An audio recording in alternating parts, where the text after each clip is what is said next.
ایک جنگل میں ایک تیز رفتار خرگوش رہتا تھا جو اپنی رفتار پر بہت مغرور تھا۔ وہ ہمیشہ دوسرے جانوروں کا مذاق اڑاتا اور کہتا، میرے جیسا کوئی تیز نہیں دوڑ سکتا، میں سب سے آگے ہوں۔ جنگل کے سب جانور اس کی خود پسندی سے تنگ آ چکے تھے۔ ایک دن ایک سست مگر محنتی کچھوا خرگوش کی شیخی سن کر مسکرا دیا۔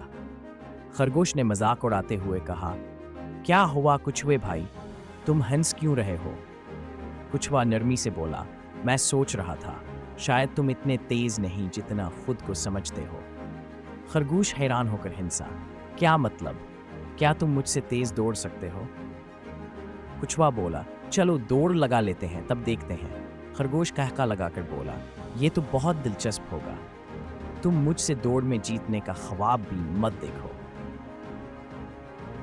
جنگل کے سب جانور جمع ہو گئے اور چیتا دوڑ شروع کرنے کے لیے تیار ہو گیا۔ چیتے نے جیسے ہی دوڑ شروع کی، خرگوش بجلی کی تیزی سے بھاگا اور کچھ ہی لمحوں میں کافی آگے نکل گیا۔ اس نے پیچھے مڑ کر دیکھا تو کچھوا ابھی دھیرے دھیرے اپنی رفتار سے چل رہا تھا۔ خرگوش ہنسا، یہ تو بہت آسان ہے، میں آرام سے سو جاؤں تب بھی کچھوا مجھے نہیں ہرا سکتا۔ یہ سوچ کر خرگوش ایک درخت کے نیچے لیٹ گیا اور سو گیا۔ ادھر کچھوا بغیر رکے آہستہ آہستہ اپنی منزل کی طرف بڑھتا رہا۔ وقت گزرتا گیا، سورج ڈھلنے لگا اور آخرکار کچھوا فاصلہ طے کر کے جیت کے قریب پہنچ گیا۔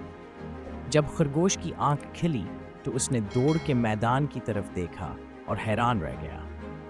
کچھوا منزل تک پہنچ چکا تھا اور سب جانور تالیاں بجا رہے تھے۔ خرگوش شرمندہ ہو گیا اور سمجھ گیا کہ غرور ہمیشہ نقصان دیتا ہے۔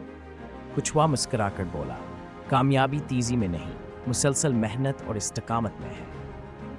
خرگوش نے اپنی غلطی مانی اور آئندہ غرور نہ کرنے کا وعدہ کیا۔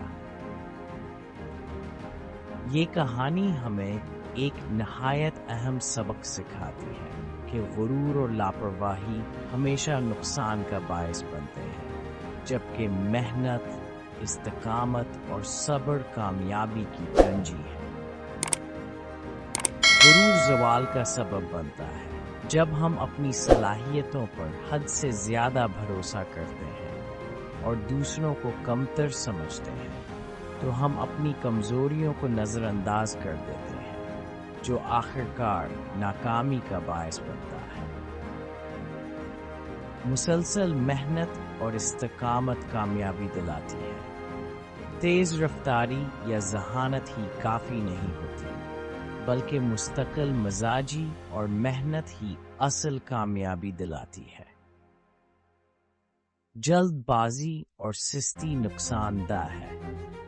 اگر ہم اپنی صلاحیتوں پر بھروسہ کرتے ہوئے محنت چھوڑ دیں اور آرام پسندی اختیار کر لیں تو ہم دوسروں سے پیچھے رہ سکتے ہیں۔ دوسروں کا مذاق اڑانا غلط ہے۔ ہر کسی کی اپنی منفرد صلاحیتیں ہوتی ہیں اور ہمیں دوسروں کی کمزوریوں کا مذاق نہیں اڑانا چاہیے، بلکہ انہیں حوصلہ دینا چاہیے۔